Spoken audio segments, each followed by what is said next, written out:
Bonjour à tous, j'espère que vous allez bien. Alors aujourd'hui, nous nous lançons dans un projet et non des moindres, le fait de tricoter des chaussettes sans couture. Personnellement, ce sont mes toutes premières chaussettes sans couture. Je me suis inspirée d'un modèle afin d'avoir à peu près le nombre de mailles et de centimètres à faire pour la longueur de pied. Mais je dois avouer que plus j'ai tricoté ma première chaussette et plus en fait mon modèle a finalement différé du modèle de base. On n'est plus sur les mêmes points et en plus pour remonter le nombre de mailles entre le talon et le pied, moi je suis pas tombée sur le même nombre de mailles qu'indiqué dans le livre. Toutefois, ma chaussette est tout de même très bien, voire même un petit peu large. Alors, pour faire cette chaussette, j'ai pris des aiguilles numéro 3. Mais moi, avec des aiguilles numéro 3, je me suis retrouvée avec une chaussette un peu large, je trouve. Après, ça ne me dérange pas parce que du coup, je peux mettre une deuxième paire de chaussettes en dessous et c'est sûr que je suis bien à l'aise dedans. Toutefois, si vous souhaitez une chaussette un peu plus ajustée, je vous conseillerais du coup plutôt des aiguilles 2,5 ou alors, petite astuce, de faire la largeur de pied juste en dessous de la vôtre. D'accord? C'est comme quand on dit à un vêtement, il faut prendre une taille en dessous. Là, vous pouvez faire pareil en fait pour la largeur de pied et du coup, vous aurez quand même une chaussette ajustée. Alors, il va falloir donc déjà calculer, que vous mesuriez, votre largeur de pied. Parce qu'il faut en fait que vous ayez la mesure de la circonférence de votre pied. Pour ça, je vais vous mettre une petite image. Et en fait, vous devez mesurer donc la partie la plus large à l'avant de votre pied. Ok? Lorsque vous avez mesuré cette largeur, il vous faudra appliquer une aisance négative de 5%. Et là, vous allez me dire, oulala Cassandre, tu me parles chinois. Ne vous inquiétez pas, je vais vous expliquer. Vous prenez la largeur de votre pied que vous avez obtenue. Par exemple, moi, c'était 23. Cette largeur de votre pied, vous la multipliez par 0,05. D'accord? Le résultat de cette multiplication, vous allez le soustraire à la largeur de votre pied. Par exemple, moi, c'était une aisance négative de 23. C'était une mesure de 23 cm. J'ai multiplié donc 23 cm par 0,05. J'ai obtenu un résultat. Et ce résultat-là, j'ai fait donc 23 moins ce résultat pour obtenir la largeur que je dois appliquer pour mon tricot. D'accord? Sinon, je vous écris tout en texte pour que vous puissiez vous y retrouver. D'accord? Lorsque vous avez ainsi la largeur de votre pied, avec l'aisance négative, vous pourrez savoir du coup quelle largeur vous devez faire pour votre chaussette. Je sais, ça fait un peu des calculs et tout. Moi-même, je suis pas une grande matheuse, donc c'est vrai que c'est pas toujours simple.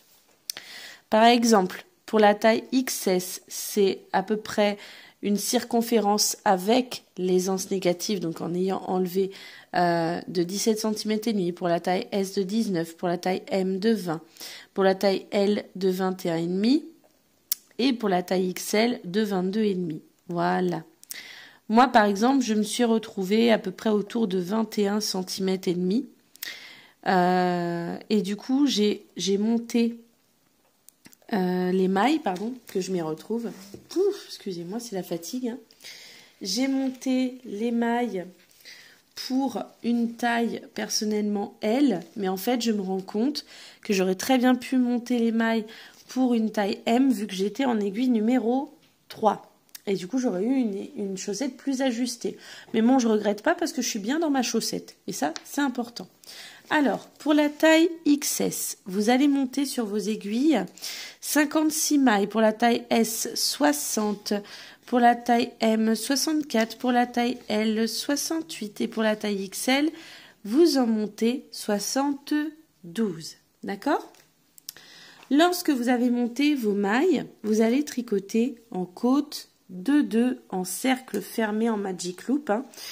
Voilà, si vous ne connaissez pas la méthode du Magic Loop pour tricoter en cercle fermé, je vous mettrai le lien du tuto où je vous explique comment faire en dessous dans le descriptif. Personnellement, pour ma chaussette, j'ai choisi de faire 8 cm de côte de 2. Donc je vais faire la même chose pour ma deuxième chaussette que je vais tricoter là. Et on se retrouve quand on a fait donc 8 cm en côte de 2 en cercle fermé. Allez, à toutes! Alors, j'ai donc tricoté la hauteur que je devais tricoter et ensuite en côte de 2. Et ensuite, j'ai fait un rang tout à l'endroit, un rang en jersey. Maintenant, je vais tricoter uniquement la moitié de mes mailles. Moi, par exemple, j'ai 68 mailles, donc je vais en tricoter 34, d'accord? Vous tricotez la moitié de vos mailles et on se retrouve juste après. Maintenant que j'ai tricoté la moitié de mes mailles, donc jusqu'ici, comme vous pouvez le voir, je vais mettre l'autre moitié de mes mailles en attente. Pour ça, je prends une autre aiguille avec un petit câble et un bouchon au bout. Et en fait, je vais faire glisser, du coup, l'autre moitié de mes mailles, sur cette aiguille pour les mettre en attente, tout simplement.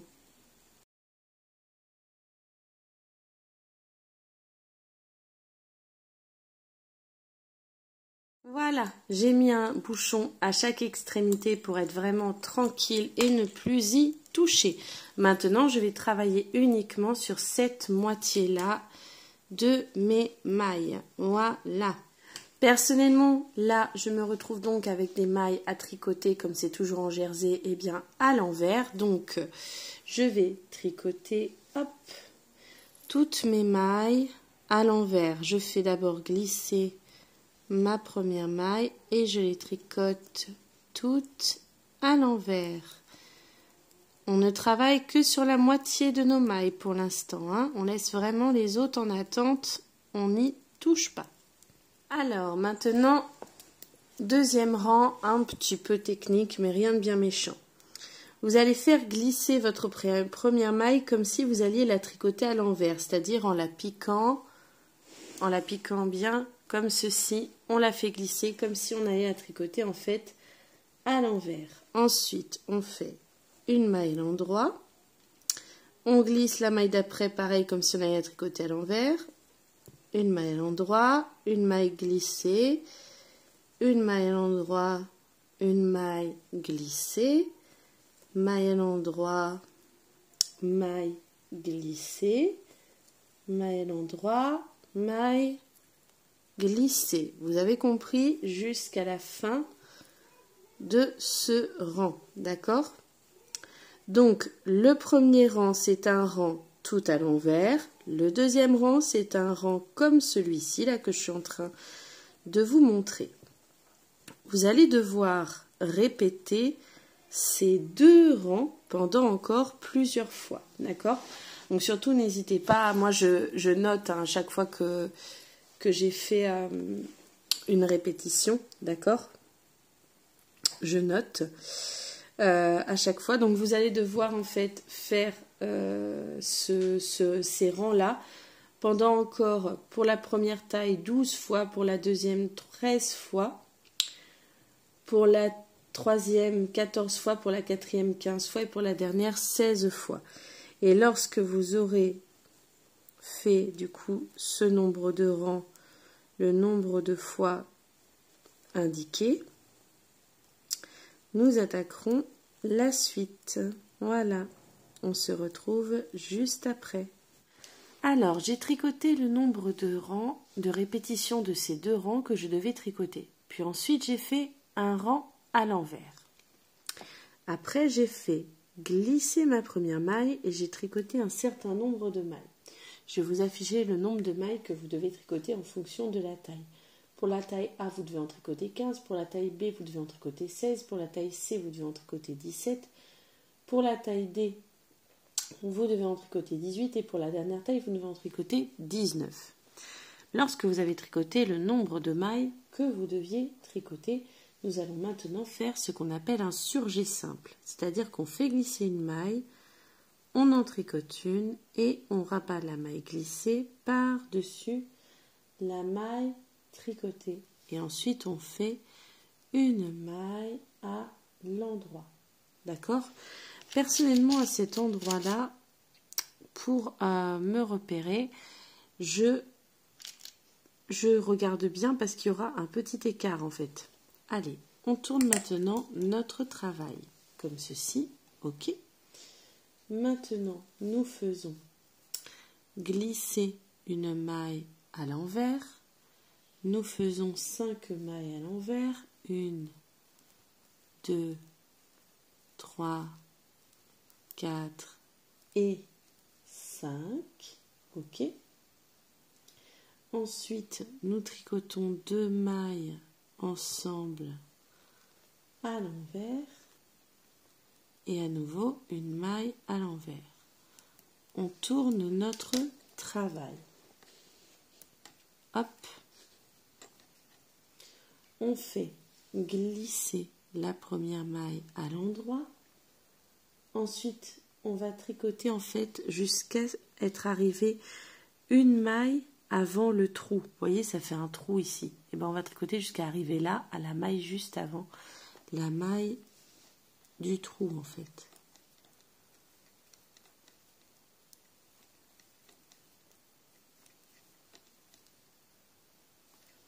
Voilà.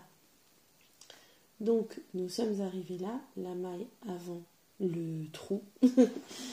Nous faisons à nouveau un surjet simple. Donc, nous faisons glisser la maille. Nous tricotons la maille d'après. Et hop, on rabat la maille glissée. Ok ? Et on fait encore une maille à l'endroit. Alors, retenez bien donc là ce qu'on vient de faire, d'accord ? Et ce qu'on va faire juste après. Là, maintenant, nous faisons glisser une maille à l'envers. Pareil, nous allons tricoter jusqu'à arriver une maille avant le trou. Là, il y a le trou, jusqu'à arriver une maille avant le trou. D'accord ?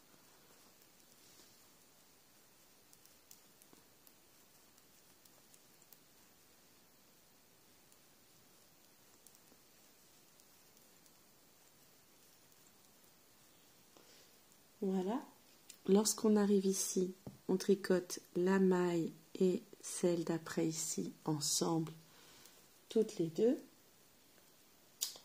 Et ensuite, nous faisons une maille à l'envers et nous tournons notre travail et nous allons répéter à chaque fois la même chose. La même chose, les rangs 3 et les rangs 4. Enfin, moi, ce sera marqué rang 1 et rang 2 de répétition, d'accord ? Nous allons les répéter jusqu'à ce qu'en fait, il nous reste, jusqu'à ce qu'on est au milieu entre les deux trous. Pour la première taille, 16 mailles.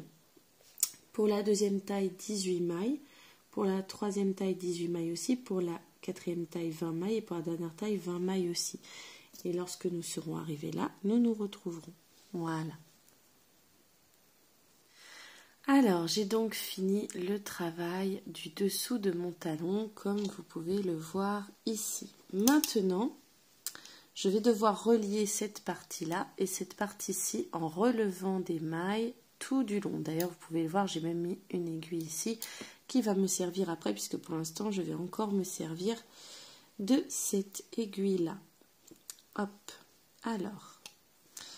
Il va falloir en fait que je remonte, donc que je relève des mailles tout du long. Je vais essayer de bien vous montrer comment je procède, parce que c'est vrai que ce n'est pas forcément très facile, bien sûr.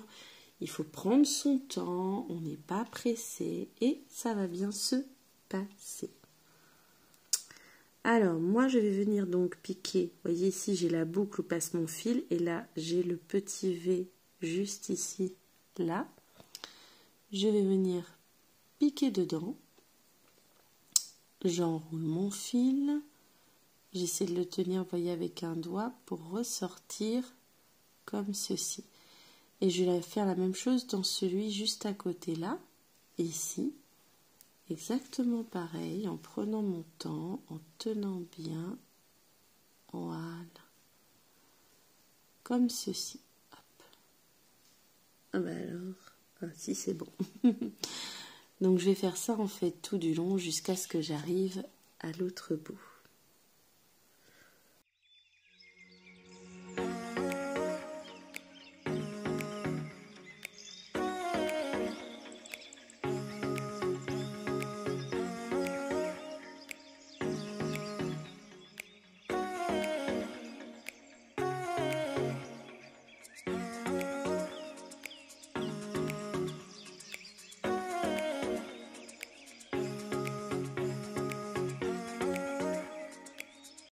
Alors, j'ai relevé mes mailles tout du long. Je tiens à préciser, j'avais oublié de vous dire juste avant de relever les mailles, c'est mieux de mettre un marqueur. En fait, il faudra que vous ayez un marqueur de chaque côté des mailles du talon. Moi, par exemple, j'ai 20 mailles de mon talon. Là, à la fin, vous savez, c'était 20 mailles. Il faudra qu'il y ait un marqueur de chaque côté, en fait, des mailles du talon. Donc là, j'ai relevé mes mailles. J'ai relevé mes mailles. Je reprends donc les mailles qui sont en attente ici, d'où le fait que j'ai rajouté une pointe. À mes aiguilles où il y avait un bouchon, bah là j'ai mis à un bout une pointe. Je vais les tricoter ces mailles-là à l'envers. Voilà, tout simplement, jusque là, jusqu'au bout. J'ai donc tricoté jusque là, il me reste encore ce creux juste ici, où je vais devoir donc également relever des mailles. Du coup, pour ça, moi, hop, je vais m'y prendre de cette façon. Voilà, de manière à avoir de la souplesse dans mon aiguille de droite.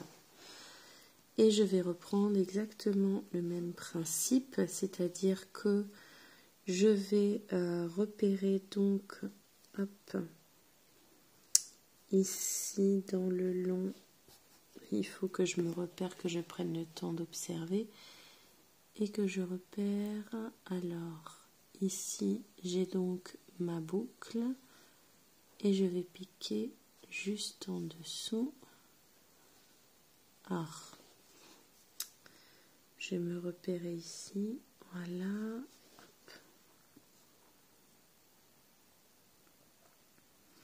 Je vais piquer, donc quand on met droit, on voit bien, il va falloir piquer, hop, juste là. Attendez que je vous montre bien. Ça allait pas aller. Hop.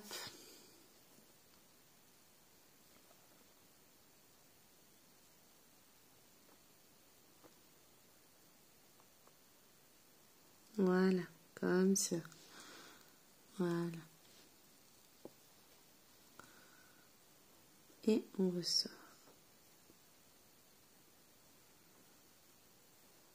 Alors que je repère, c'est juste à côté. Voilà. Tac.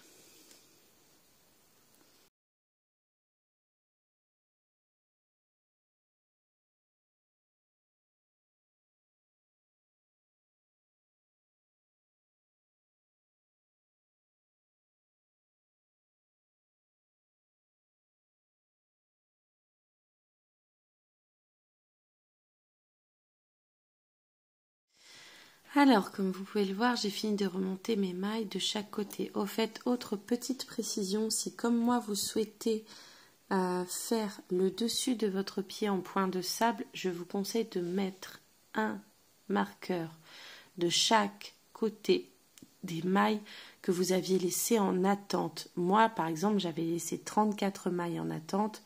J'ai placé un marqueur de chaque côté pour me repérer lorsque je ferai mon point de sable. Voilà. Alors, personnellement, de chaque côté, je me suis retrouvée du coup à remonter 18 mailles, alors que de base, dans le livre dont je me suis inspirée, j'aurais dû en remonter que 16. Hein. Bon, après, c'est pas bien grave parce que vous allez comprendre très vite que de toute façon, là, tout de suite, on va attaquer des diminutions et qu'en fait, eh bien, au final, il faut surtout faire les diminutions de manière à obtenir le même nombre de mailles en fait qu'on avait monté au début du tricot, d'accord?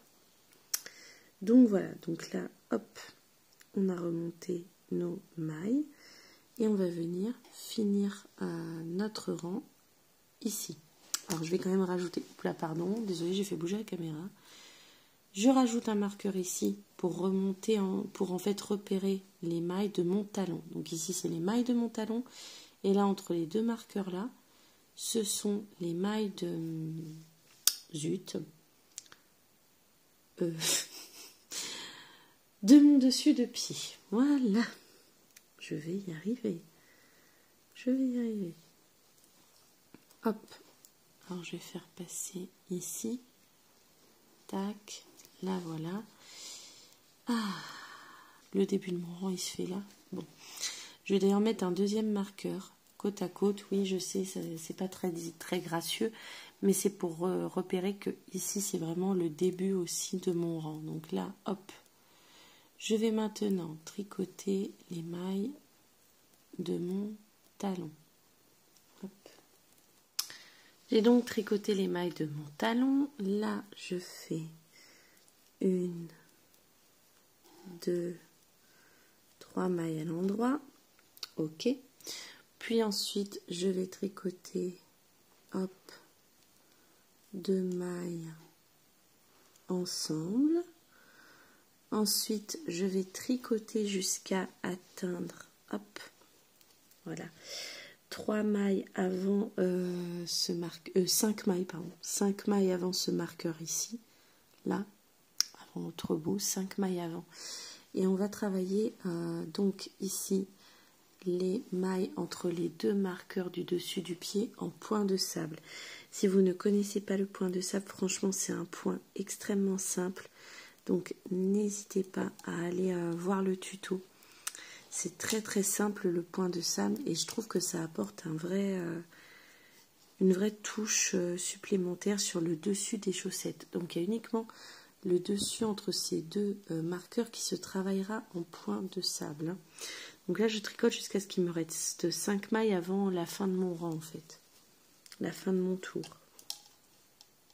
Alors je suis donc arrivée 5 mailles avant la fin de mon tour, ok. Là je tricote, tac, 2 mailles ensemble à nouveau, voilà, comme ceci. Et je finis mes 3 dernières mailles. Ensuite, je vais tricoter un rang tout à l'envers sans faire de diminution. Hein. Je continue surtout toujours de travailler les mailles du dessus du pied en point de sable, d'accord? Sinon, le reste, c'est en jersey, hein, pas de souci. Donc, le rang d'après, je ne fais aucune diminution. Je tricote toutes les mailles voilà, à l'envers. Et au rang d'encore après, je vais à nouveau refaire exactement les mêmes diminutions que ce que je viens de vous montrer. Je vais effectuer ces 2 rangs-là jusqu'à ce que j'ai à nouveau le même nombre de mailles qu'au tout début, que lorsque j'ai monté mes mailles au début. D'accord? On se retrouve à ce moment-là. Alors, j'ai donc fait mes diminutions jusqu'à ce que j'ai à nouveau le même nombre de mailles qu'au tout début de mon tricot, lorsque j'avais monté mes mailles au début. Alors, maintenant, je vais tricoter en cercle tout droit, tout simplement, hein, en faisant toujours, en fait, mes mailles du dessus, là, entourées de mes 2 marqueurs ici en point de sable, et le reste en jersey, tout simplement. Je vais vous expliquer, donc, en fonction de votre pointure, vous allez tricoter votre longueur de pied en mesurant à partir du côté ici du talon. Je prie à prendre le temps de vous expliquer. Vous allez constater que en fait vous allez adapter à votre pointure. Donc avant toute chose, je vais vous mettre le tableau ici, d'accord, où vous pourrez voir du coup la longueur de pied en fonction de votre pointure, d'accord. Vous allez maintenant en fait enlever quelques centimètres à cette aisance négative, parce que ce sera les centimètres de la pointe du pied, d'accord? Donc par exemple, pour la première et la deuxième taille, vous enlevez 4 cm. Pour la troisième et quatrième taille, vous enlevez 4,5 cm. Et pour la dernière taille, vous enlevez 5 cm. Moi, par exemple, je vais vous mettre un exemple de calcul, voilà, par rapport au résultat précédent. Et donc, lorsque vous avez appliqué cette soustraction, vous savez maintenant combien de centimètres vous devez tricoter entre le talon ici et la pointe du pied. Je vais vous montrer comment je prends ma mesure. Voilà. Je place juste ici. Je mesure, voilà, hop, depuis mon talon jusque là, jusqu'au haut de mon tricot. Et lorsqu'en fait j'aurai atteint le nombre de centimètres que je dois atteindre, et bien du coup je pourrai attaquer la pointe de mon pied et on se retrouve à ce moment-là. Alors maintenant que j'ai bien tricoté ma longueur de pied que je devais tricoter, je vais maintenant former la pointe de ma chaussette. Je précise que maintenant je vais passer entièrement en jersey, donc les marqueurs que j'ai mis là et là pour le dessus de ma chaussette en point de sable, je vais les enlever là pendant le tour que je vais faire parce qu'en fait je vais passer entièrement en jersey pour la pointe de ma chaussette. Là je suis au début de mon rang et je vais tricoter jusqu'à ce que j'arrive au marqueur de l'autre côté de mon talon parce que là en fait c'est les 20 mailles de mon dessous de pied de mon talon. Donc je vais tricoter jusqu'à ce que j'arrive à ce marqueur ici, là. Alors, je suis donc arrivée au niveau de mon marqueur. Là, je tricote une maille, d'accord? Ensuite, je vais faire ce que l'on appelle un surjet simple. Je glisse une maille, j'en tricote une et je rabats la maille glissée par-dessus la maille tricotée. Je refais encore une maille et je refais encore la même chose, le surjet simple. Donc, je glisse une maille, je tricote une maille et je rabats, hop, oh là là, la maille glissée, je fais des bêtises. J'ai rattrapé ma bêtise, donc je disais, je glisse une maille, j'en tricote une, puis ensuite je vais rabattre la maille que j'ai fait glisser par-dessus la maille tricotée comme ceci. Ensuite, je tricote en jersey. Comme je veux dire, j'enlève les marqueurs au passage qui me servaient à délimiter mon point de sable. Et en fait, je vais donc tricoter en jersey jusqu'à arriver ici devant la fin de mon rang. Je vais tricoter jusqu'à arriver 6 mailles avant la fin de mon rang. 1, 2, 3, 4, 5, 6. D'accord ? Je tricote jusque là et on se retrouve à ce niveau-là. Alors, je suis arrivée donc 6 mailles avant la fin de mon rang. Je tricote 2 mailles ensemble.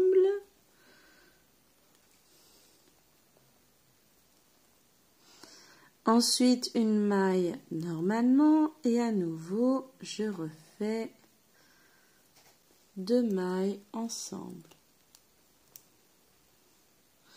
Et une dernière maille normalement. Voilà. Je fais glisser mon marqueur. Là, vous avez 2 options.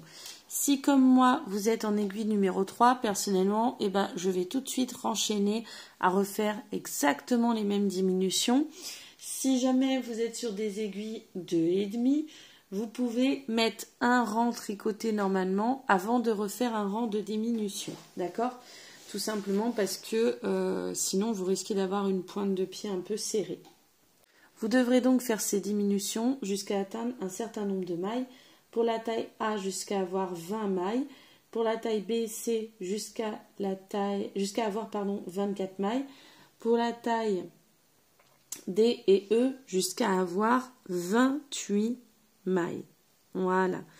Et on se retrouve à ce moment-là. Alors, j'ai terminé mes diminutions. C'était un petit peu raide à la fin, mais j'ai réussi.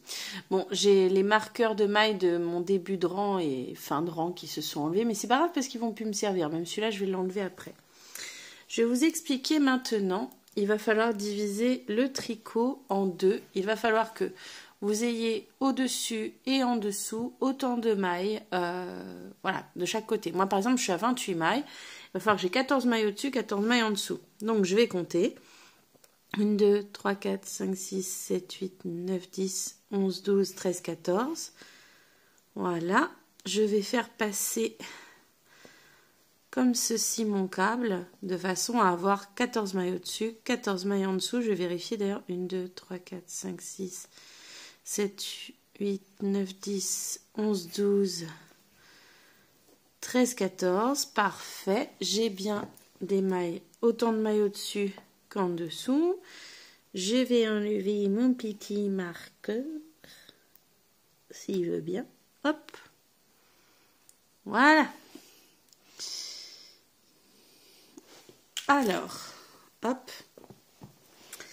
Alors, je précise maintenant et tout de suite, avant de commencer les hostilités, que je ne suis pas une grande pro des pointes de chaussettes, d'accord?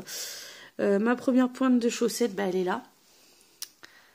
Elle n'est pas très belle, hein, on est d'accord. Bon, c'était ma toute première et comme je l'ai déjà dit, j'ai beaucoup galéré sur cette toute première chaussette. Il y a des ratés. Le talon, je l'ai raté comparé au talon ici, vous voyez. On n'est pas... voilà, c'est pas tip-top, alors que là, c'est beau. Là, c'est pas très beau, mais là, c'est beau. Mais je l'aime bien quand même, hein, je vais la garder. Je les porterai toutes les deux ensemble, hein, voilà. Donc, je vais essayer quand même de faire un meilleur assemblage. Le problème, c'est que mon premier assemblage, en fait, sur cette première chaussette, je l'ai fait à partir du livre dans lequel j'ai commencé à me renseigner pour regarder comment faire des chaussettes sans couture. Et en fait, les explications n'étaient pas très claires. Là, avant de vous faire cet assemblage-là, j'ai potassé une vidéo d'une youtubeuse que, si je vous dis pas de bêtises, le nom c'est Clo Tricot, qui a un accent canadien et qui explique merveilleusement bien. Et donc je vais essayer du coup de faire une jolie pointe de chaussette. Voilà. Donc je vais couper mon fil sur une assez bonne longueur. Hein. Il vaut mieux en avoir de trop que pas assez. Voilà. Et je vais le faire passer dans mon aiguille à laine et on se retrouve tout de suite. Alors, je vais essayer de bien vous montrer étape par étape, mais c'est pas évident parce que je ne suis pas une experte. Donc, nous commençons par piquer comme ceci, comme pour tricoter à l'endroit. Nous faisons glisser la maille, nous faisons passer le fil, puis ensuite nous piquons dans la maille d'après, mais attention, elle devra rester sur l'aiguille, elle ne doit pas partir de l'aiguille, comme pour tricoter à l'envers, comme ceci, voilà. Ensuite, la maille qui est de l'autre côté, comme pour tricoter à l'envers, comme ceci, voilà, et elle on l'a fait sauter de l'aiguille, mais vous remarquez, hein, celle-là je la garde bien sur l'aiguille pour l'instant, et celle d'après comme pour tricoter à l'endroit, comme ceci. Voilà, déjà. Puis je reprends celle-ci que je pique à l'endroit comme ça. Oh là là, hop, voilà. Attendez, parce que je me suis emmêlée. Voilà. Puis celle ici, comme ceci. Voilà. Alors, je tire apparemment bien sur mon fil. Hein. Voilà. Je repique ici, hop, en endroit. Voilà. Je tire bien. Voilà.